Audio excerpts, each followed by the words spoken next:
Шыңғыс хан қазақ даласындағы руларды біріктіріп үлкен империя деңгейіне жеткізген тұлғаны қазақ емес деу сатқындық. Оның қазақ екендігін және оның Адай руынан шыққаны жайлы не білесіз? Ассалаумағалейкум, бұл шын тарих. Шыңғыс ханды қазақ емес деп дауласып жүргендер, қазақтың өткен тарихынан ешқандай хабары жоқ, және де сайқал биліктің қазақ тарихын бұрмалап ұлтқа жасаған опасыздығын ақтап жүргендердің әрекеті.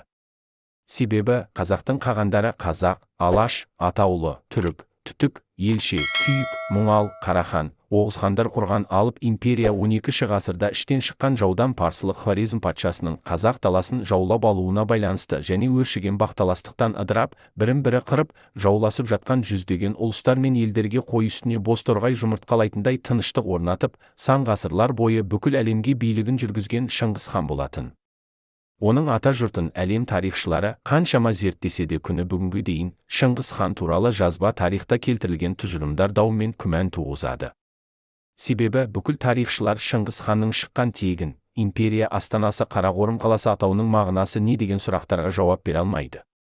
Бұл сұрақтардың дәл жауабын бере алатын жалғыз ақ ел бар. Ол Шыңғысты өз баламыз деп білген қазақ халқы.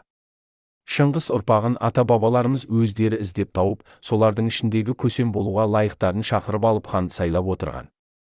Шыңғыс ханды қазақ даласында Қастаудың үстіне кол кездегі қазақтың әйгілі 12 тайпасының 12 биі ақ киізге көтеріп алып шығып, хан көтеріп, ханның да таудың да аттарын өзгертіп Шыңғыс қойып, қаған жариялаған.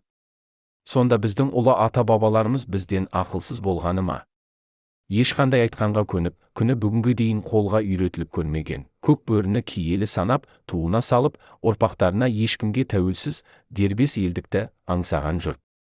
Егер Шыңғыстың тегі қазақ болмаса, ойыл, қиыл, жем, сағыз аңғарында жатқан елге Шыңғыс кіндігінен тараған хандар дұшпаннан теңдік алу үшін қайта келер ме еді деп, 15 ғасырда өмір сүрген Қазтуған жыраудың айтқаны бар. Шыңғыс, Бату хандық құрған, ерегескен дұшпан жауын қуған ел едің, ынтымақтарын қашатындай сендерге не болды?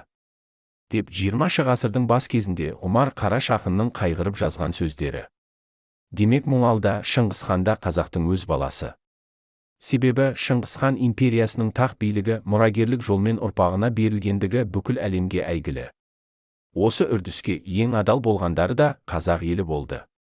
Күні кешегі, яғни 19-шы ғасырдың аяғына дейін хандық ел басқару жүйесі сақталып, Шыңғыс ұрпақтары хан сайланып келді. Шыңғыс ханның төл жұрты делініп келген Моңғолияда, Құбылай билік еткен Қытайда және Шағатай билік еткен Мәуереннахрда Шыңғыс ханның мұрагерлік билігінің алды 14-ші, арты 17-ші ғасырдың басында ақ үзіліп қалды. Соңғы мыңжылдықтағы бізге белгілі қазақ, бекарыс, байұлы, адайдың мұңалы болып табылады. Бұл адайлар тілінде мұңал ошақ деп аталады. Ал Моңғолияда оны алтын отбасы деп атайды. Шын мәнінде екеуінің де мағынасы бірдей. Барлық хандар мен қағандар осы рудан шыққандар арасынан ғана сайланған.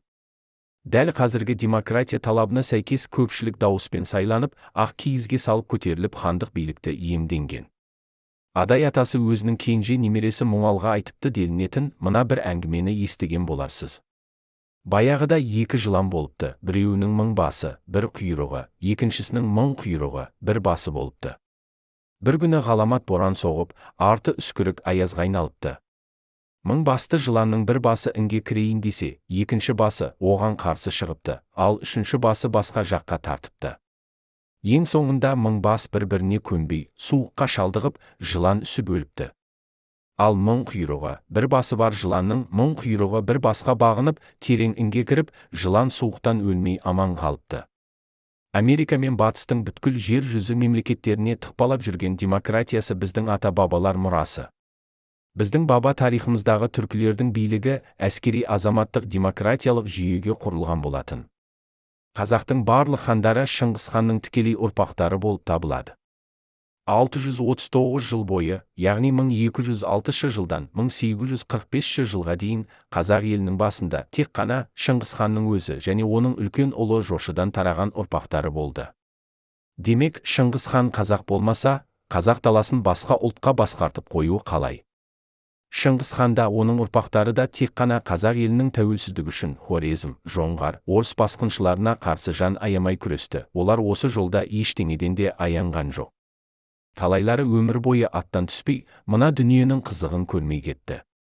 Әңгіменің ашығын айтқанда, мынау жарық дүниеде қазақтың тәуелсіздігі үшін дәл солардай күрескен әулет жоқ. Кім мың жерден басын тасқа ұрса да солай. Мұны ешкім де жоққа шығара алмайды.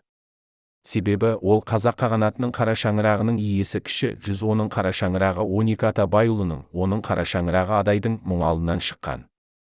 Шыңғысхан қағанатының астанасының Қарақұрым аталып жүргені, ол да оның арғы аталарының аты. Адайдың шежіре дерегі бойынша Шыңғысханның рулық тегі былайша таратылады. Атамыздың тегі қазақ, кіші жүз, алшын, байұлы, Адай екені даусыз. Қазақтан Ақарыс, Жанарыс, Бекарыс деп аты айтып тұрғандай, қазақтың ең кішісі, кенжесі, яғни қара шаңырағының иесі болып табылады. Бекарыстан 6 ата әлім, жетіру және 12 ата байұлы қосылып 25 таңбалы кіші жүзді құрайды.